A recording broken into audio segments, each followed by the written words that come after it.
everyone, it's Traveler ASMR here. I had such a great time reading you the poem the other day that I thought I would find something else to read. So I have come up with Alice's Adventures in Wonderland, a great classic, and I thought I would read a chapter of that just to lull you to sleep and kick off your dreams tonight. I hope you enjoy. Alice's Adventures in Wonderland, Chapter 1, Down the Rabbit Hole. Alice was beginning to get very tired of sitting by her sister on the bank and of having nothing to do. Once or twice she had peeped into the book her sister was reading, but it had no pictures or conversations in it. And what is the use of a book, thought Alice, without pictures or conversation?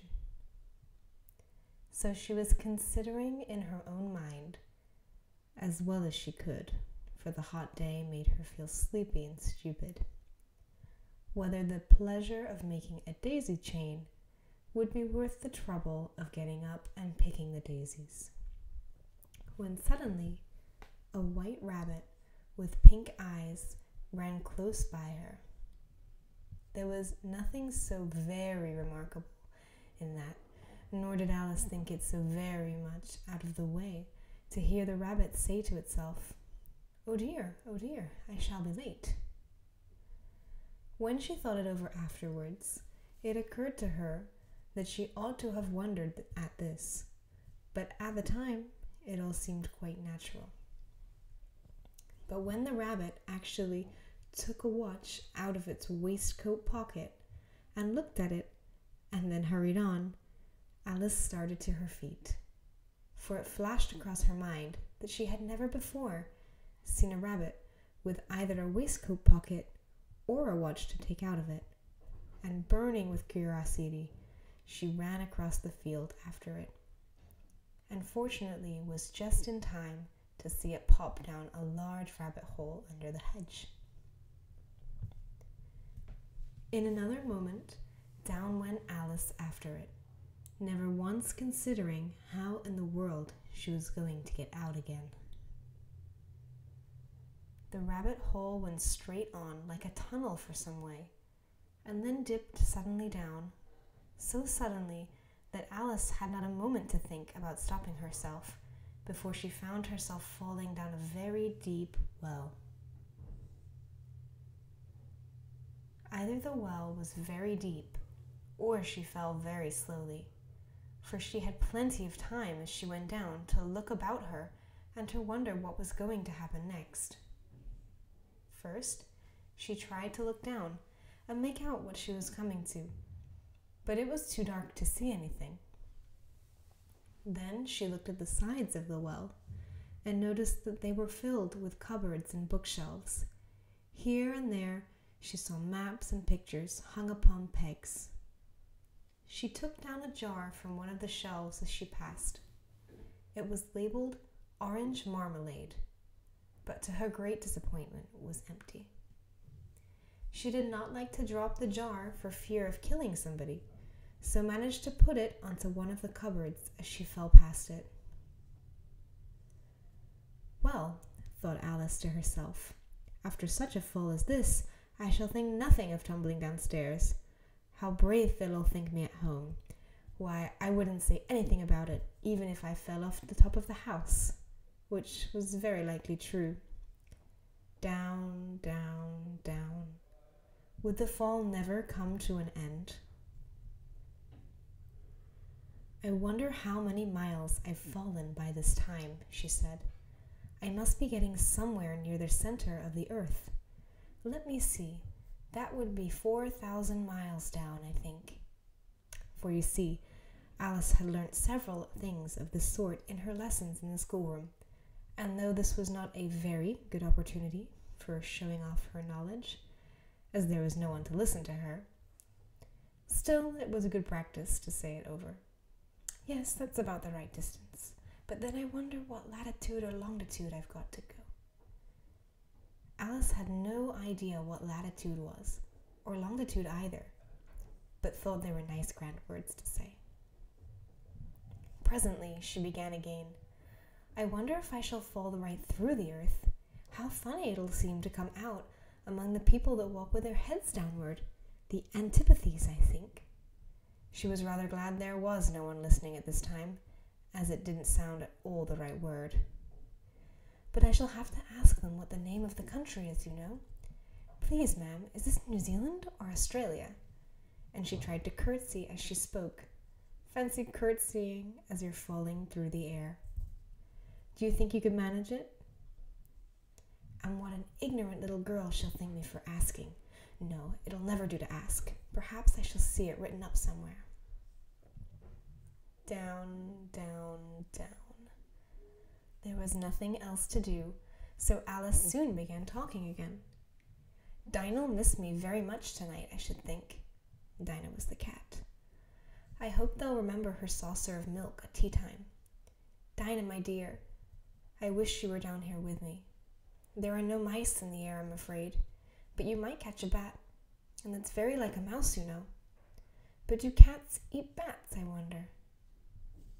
And here Alice began to get rather sleepy, and went on saying to herself, in a dreamy sort of way, do cats eat bats?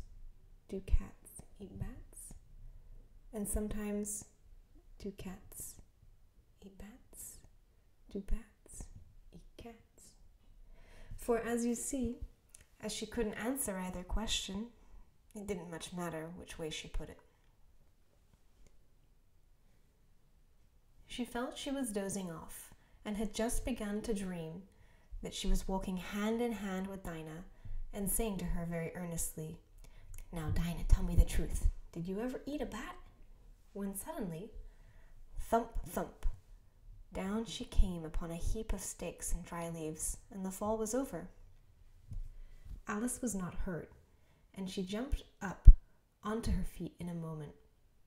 She looked up, but it was all dark overhead. Before her was another long passage, and the white rabbit was still in sight, hurrying down it. There was not a moment to be lost. Away went Alice like the wind, and was just in time to hear it say as it turned a corner, Oh, my ears and whiskers, how late it's getting. She was close behind it when she turned a corner, but the rabbit was no longer to be seen.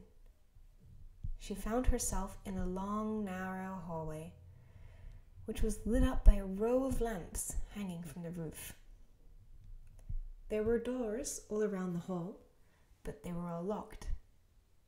And when Alice had been all the way down one side and up the other, trying every door, she walked sadly down the middle, wondering how she was ever going to get out again. Suddenly, she came upon a little three-legged table, all made of solid glass, and there was nothing on it except a tiny golden key. And Alice's first thought was that it might belong to one of the doors in the hall. But alas, either the locks were too large or the key was too small, but at any rate it would not open any of them. However, on a second time around, she came upon a low curtain she had not noticed before, and behind it was a little door about 15 inches high. She tried the little golden key in the lock, and to her great delight it fitted. Alice opened the door and found that it led into a small passage, not much larger than a rat hole. She knelt down and looked along the passage into the loveliest garden you ever saw. How she longed to get out of that dark hall and wander about among those beds of bright flowers and those cool fountains, but she could not even get her head through the doorway. And even if my head would go through, thought poor Alice, it would be of very little use without my shoulders. Oh, how I wish I could shut up like a telescope. I think I could, if only I knew how to begin. For you see, so many out-of-the-way things had happened lately that Alice had begun to think that very few things indeed were really impossible. There seemed to be no use in waiting by the little door, So she went back to the table, half hoping she might find another key on it, or at any rate, a book of rules for shutting people up like telescopes. This time she found a little bottle on it, which certainly was not here before, said Alice. And round the neck of the bottle was a paper label with the words "Drink me" beautifully printed on it in large letters. It was all very well to say "drink me," but the wise little Alice was not going to do that in a hurry. "No, I'll look first," she said, "and see whether it's marked poison or not." For she had read several nice little histories about children who had got burnt, eaten up by a wild beast, and other unpleasant things, all because they would not remember the simple rules their friends had taught them, such as that a red-hot poker will burn you if you hold it too long, and that if you cut your finger very deeply with a knife, it usually bleeds. And she had never forgotten that if you drink too much from a bottle marked poison, it is almost certain to disagree with you sooner or later.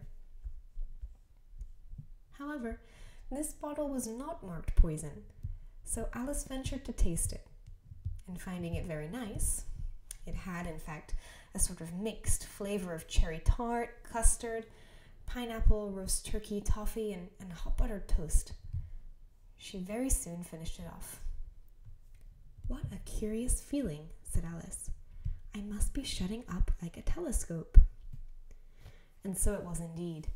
She was now only 10 inches high, and her face brightened up at the thought that she was now the right size for going through the little door into that lovely garden.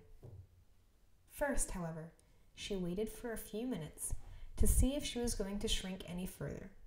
She felt a little nervous about this, for it might end, you know, said Alice to herself, in my going out altogether, like a candle. I wonder what I should be like then. And she tried to fancy what the flame of a candle is like after the candle is blown out, for she could not remember ever having seen such a thing. After a while, finding that nothing more happened, she decided on going into the garden at once. But alas for Alice, when she had gotten to the door, she found she had forgotten the little golden key, and when she went back to the table for it, she found she could not possibly reach it. She could see it quite plainly through the glass, and she tried her best to climb up one of the legs of the table, but it was too slippery. And when she had tired herself out with trying, the poor little thing sat down and cried. "Come, there's no use in crying like that," said Alice to herself rather sharply. "I advise you to leave off this minute." She generally gave herself very good advice, though she very seldom followed it. And sometimes she scolded herself so severely as to bring tears to her eyes, and once she remembered trying to box her own ears for having cheated herself in a game of croquet she was playing against herself.